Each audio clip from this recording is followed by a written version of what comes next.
If you are looking for a complete FSC guideline covering subject wise guidance, paper presentation, need of academy, timetable, and schedule management, along with this social media kahoot. So you're in the right place. Let's subscribe the channel and watch the video completely. Assalamu alaikum everyone. I Hajra Root welcome you all to my YouTube channel. जैसे कि आप लोग को पता है कि अभी तक मैंने जितने भी वीडियोस बनाई थी वो सारी के सारी एमडी कैट गाइडेंस रिलेटेड थी, इसलिए वो रिपीटर्स के लिए ज़्यादा हेल्पफुल थी as compare to freshers. So I decided to make a video for FSC students as well. इस वीडियो में wholly and solely will discuss about FSC, that how you should prepare FSC, जिससे आपकी FSc में भी help हो और MD cat के लिए भी वो बेनिफिशियल रहे. So let's get into the video.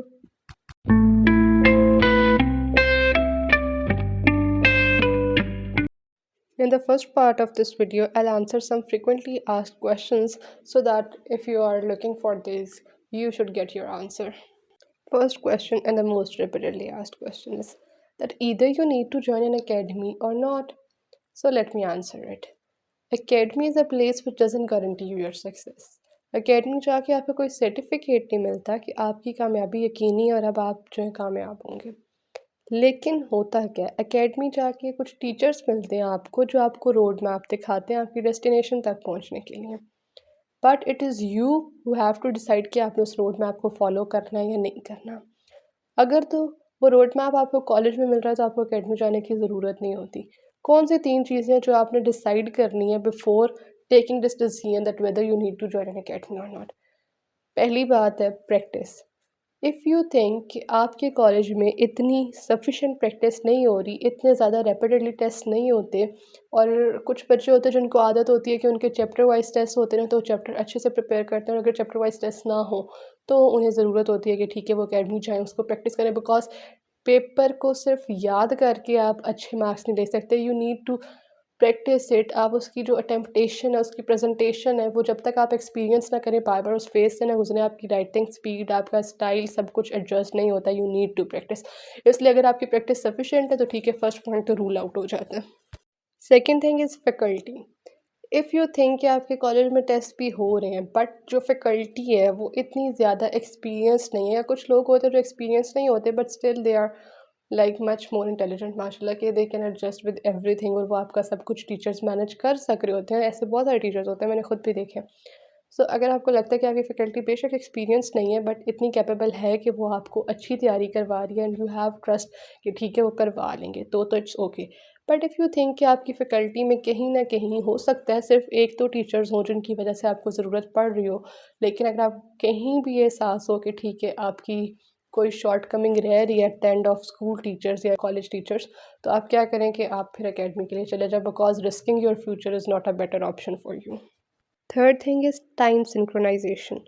अगर तो आपको लगता है कि आपके कॉलेज वाले जिस स्पीड के साथ और जिस सारी स्ट्रेटजी के साथ आपको लेके चल रहे हैं वो इन टाइम आपका सिलेबस कवर करवा देंगे and you will have sufficient time to cover your syllabus and then revise it again and again and attempt different tests so you can have a good preparation for your board exams. So it's good that you go with your college and carry on with it. But अगर कहीं भी आपको लगता है कि आपके जो college वाले हैं उनकी सिलेबस कवर करवाने की स्ट्रेटजी अच्छी नहीं है, यानी पूरे 2 महीने गुजर गए और अभी तक आपका 2 चैप्टर्स हुए हैं और पूरे 12 चैप्टर्स हैं और you don't have 12 months to cover them, then definitely you need an academy. Second question जो पूछा जाता है वो ये होता है कि पेपर प्रेजेंटेशन कैसे रखें, ये बहुत से लोगों का टॉप मोस्ट कंसर्न होता है. सो पेपर प्रेजेंटेशन ऐसी चीज़ होती है जिसके लिए आपको सिर्फ और सिर्फ कुछ सिलेक्टिव चीज़ों की ज़रूरत होती है. These are just your cut markers both black and blue, then round nib वाले markers both black and blue, और फिर your pointer, ball point, gel pen, whatever you want, it's totally up to you. If you have all of them, then oh my god, you are on the right track. Now take out your notebook and pen and note these points carefully. They are going to literally help you a lot. पहली बात आ जाती है headings.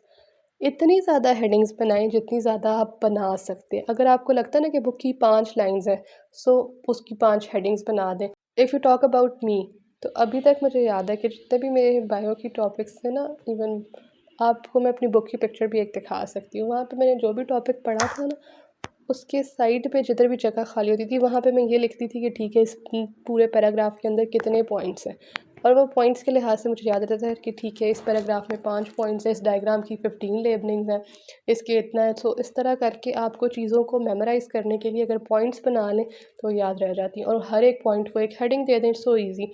इस तरह करके आपके marks ना वो डबल हो जाएंगे, एंड बिलीव मी आपको बहुत ज़्यादा फ़ायदा होगा, इसको ज़रूर ट्राई करके देखिए। Second thing is neatness. आपका पेपर इतना ज़्यादा नीट हो कि एग्ज़ामिनर उसको एक दफ़ा देखे और उसके अंदर उसको हेडिंग्स अलग अलग नज़र आ जाएं कि उसे लगे ठीक है all the requirements are fulfilled, और उसे दोबारा से पेपर को डीपली पढ़ने की ज़रूरत ही ना पड़े। तीसरी बात जो कि पेपर प्रेजेंटेशन का एक नहायत इंपॉर्टेंट जुज़ है वो आ जाती है use of different markers. It doesn't mean you have to use colour markers, it means कि आपके पास सेट ऑफ मार्कर्स हो, first set of cut markers, then आपके पास राउंड टिप वाले मार्कर्स हो, और फिर जो भी आप यूज़ करते हैं पॉइंटर, जेल पेन और बॉल पॉइंट जो कुछ भी आपके, वो बहुत ही एक सेटल्ड और रिदम वाली लुक देता है। एग्जामिनर ने पेपर खोला उसको सब कुछ अलग अलग नज़र आ रहा होता है। आपके मेन हेडिंग जो है वो कट मार्कर से दी हुई है, बेशक आपकी राइटिंग जो है वो फूल बूटों वाली नहीं है, आपने जो कुछ भी लिखा है वो इतना ज़्यादा ब्यूटीफाइड नहीं है क्योंकि आपको कैलीग्राफी नहीं आती, आपकी इतनी खूबसूरत राइटिंग नहीं है, मेरी भी नॉर्मली हैंड राइटिंग है। तो क्या है कि आपने सब कुछ ब्यूटीफाई नहीं किया हुआ, बट जो आपने ऊपर कैलीग्राफी के बगैर भी लिखा है, कट मार्कर से हेडिंग दे दी, राउंड टिप वाले मार्कर से सब हेडिंग्स दी हुई हैं, और देन फर्दर ऑन जाके जो भी टेक्स्ट है, बॉडी है, वो आपने किससे लिखी हुई है, अपने पॉइंटर से, अपने जेल पेन से, बॉल पॉइंट से, जो भी आप यूज़ करते हैं। तो एग्ज़ाम आप खुद सोचें कि कितना अच्छा इंप्रेशन वो क्रिएट कर रहा होता है, तो definitely it is going to help you a lot. आप इस पिक्चर में भी देख लें कि जब आपसे डायरेक्ट आंसर मांगा जाता है तो जो उनकी रिक्वायर्ड बात है आपने उसको हाईलाइट कर देना है, ब्लू से लिख रहे हैं तो उसको ब्लैक में लिख दें।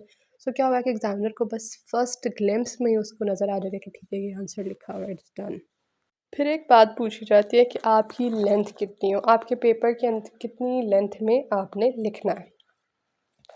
So let me clear you guys one thing कि जो लेंथ है लेटर की, मुकालमे की, एस्से की, ख़त की, दरख्वास्त की, ऑल ऑफ दीज, ये सारी के सारी जो हैं इनकी डेफिनेट लेंथ जो है वो आपके बोर्ड टू बोर्ड वेरी करती है।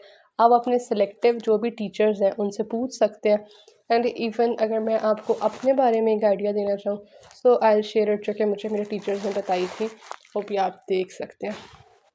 Then there comes a question that how many hours you need to dedicate to social media and how many hours you have to study. बच्चों ये कोई हार्ड एंड फास्ट रूल नहीं है, ना ही कोई physics का फॉर्मूला है कि झटपट से आंसर आ जाएगा।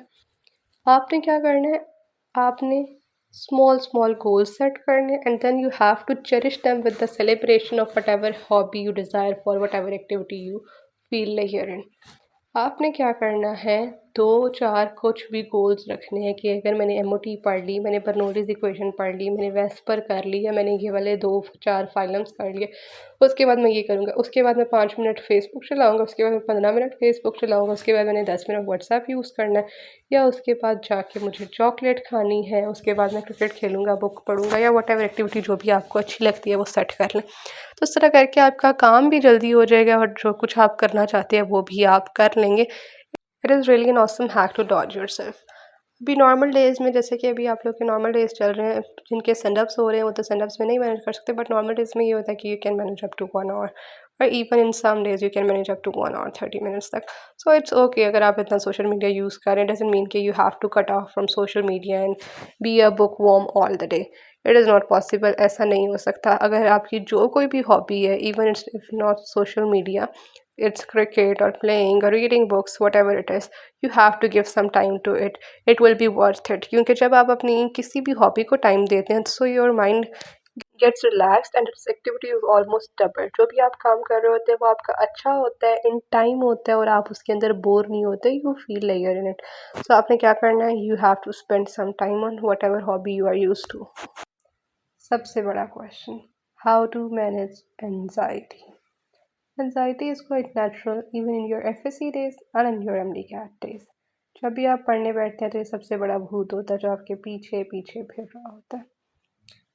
आपको क्या करना है, आपको खुद को समझाना है कि एट द एंड होता वही है जो मंजूर खुदा होता है। तो आप क्या कर सकते हैं, कोशिश। So let's do it.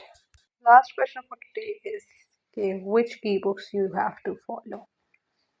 So without wasting your time and making this video too long, Let's move into the subject-wise guidelines in which we will also discuss that which ebooks you have to follow for each of the subjects. If you want to watch it, it will be discussed in the part 2 of this video. Mark your calendars by tomorrow 2 p.m. Allah Hafiz, make sure to like the video and mention your comments down below.